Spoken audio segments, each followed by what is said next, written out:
Who is Jay? Sure. I'm Jay, I'm from the UK. I'm 25 from a tiny town in the southwest of England. I'm a travel blogger and I share my journey of traveling all over the world on my YouTube channel.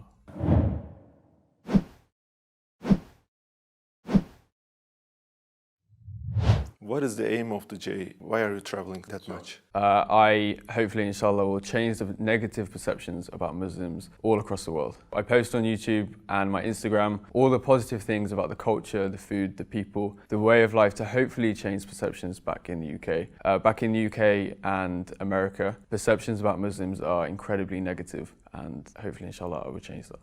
In one of your videos, you said that you love Pakistan and Turkey more than other countries.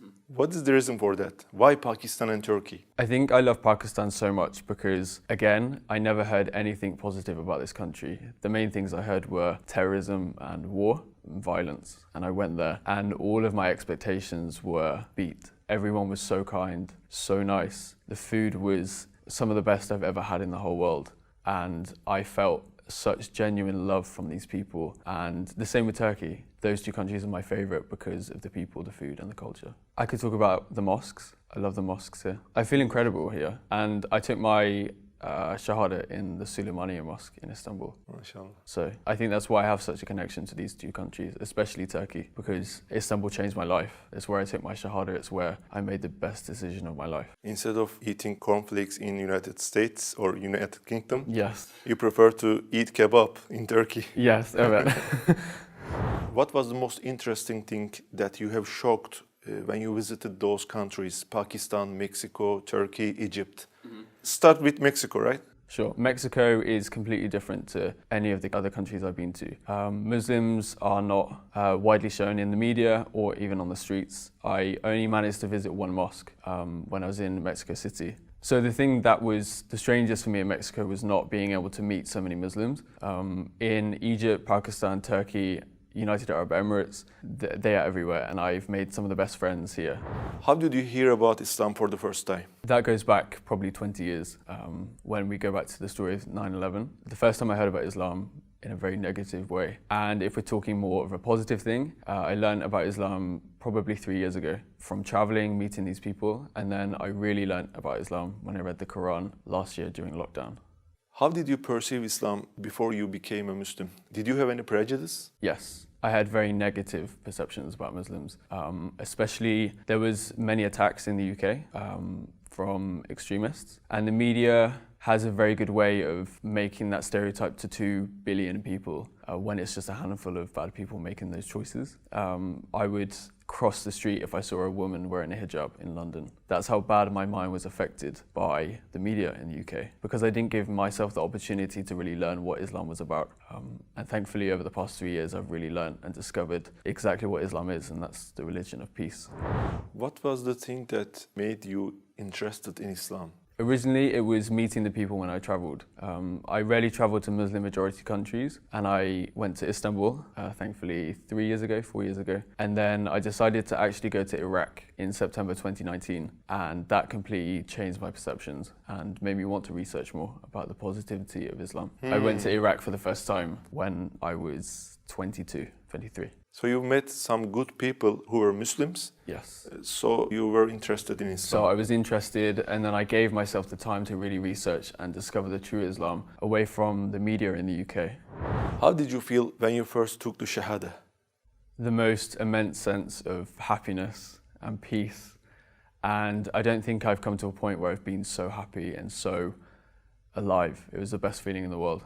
So before I entered the mosque, I was an atheist. My life didn't have much meaning. I didn't believe there was a creator.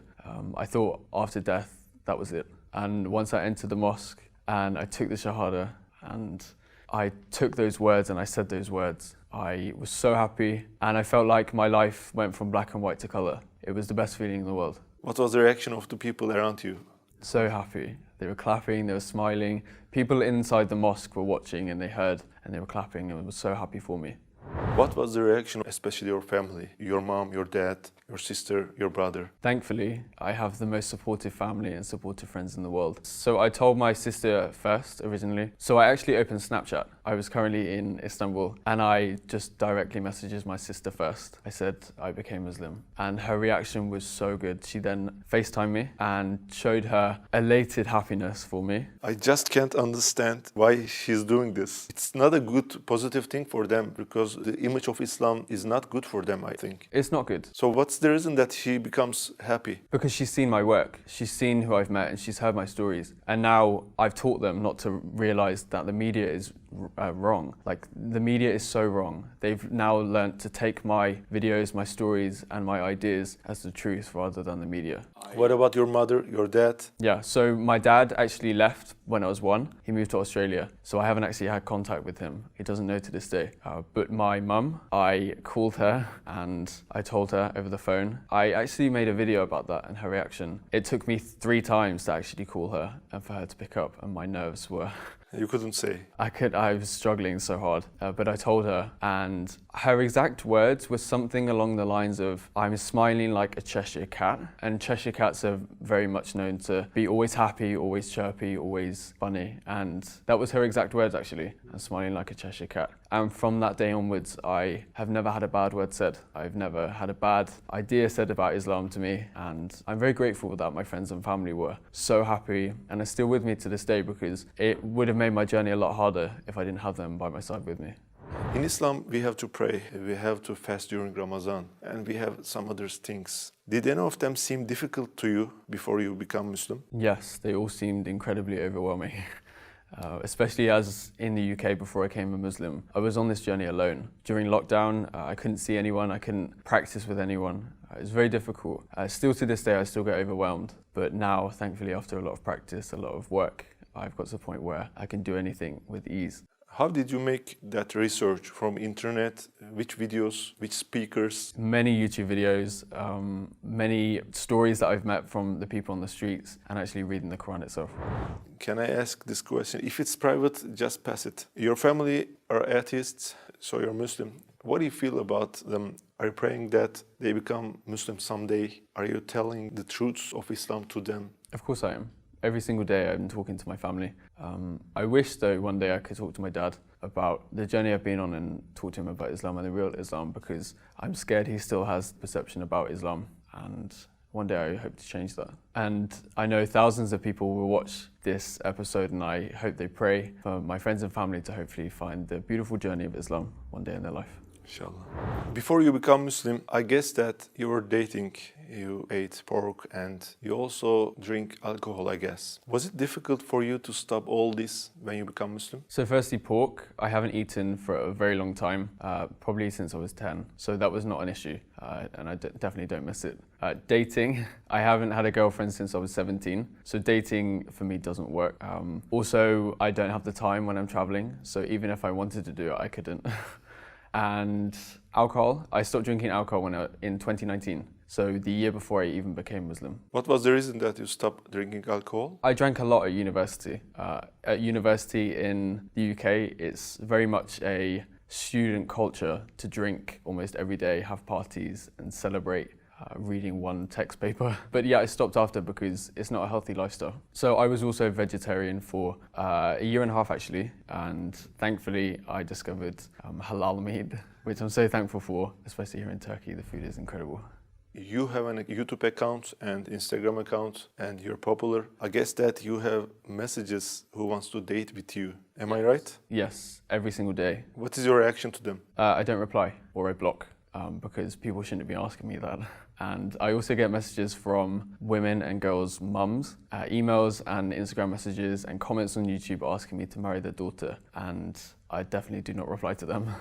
And also, I don't plan to get married in the near future, especially in the next 2 or 3 years. There's so much of this beautiful Muslim world that I have to discover and more incredible people I have to meet. So until I'm maybe 29 or 30, I do not plan on getting married.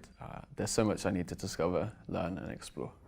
Why didn't you stay as an atheist and need to do some research about Islam? Sure. I'm a very inquisitive person. I think that's why I travel and that's why I want to learn. I had time and I studied international journalism for my master's degree, and I learned about the media and how they were completely wrong about Islam, and of course I took my inquisitiveness. So I've always been a very inquisitive person, someone always eager to learn about cultures, people, language all around the world. And during the coronavirus pandemic, I had a lot of time and I decided to put that time to good use and discover what makes the people I meet so kind, so loving and so peaceful. And that all came back to Islam. And that's when I decided to read the Quran, watch YouTube videos, learn more about Prophet Muhammad, peace be upon him, and everyone else. And it's been amazing. Who is Muhammad alayhi salatu wasalam for you?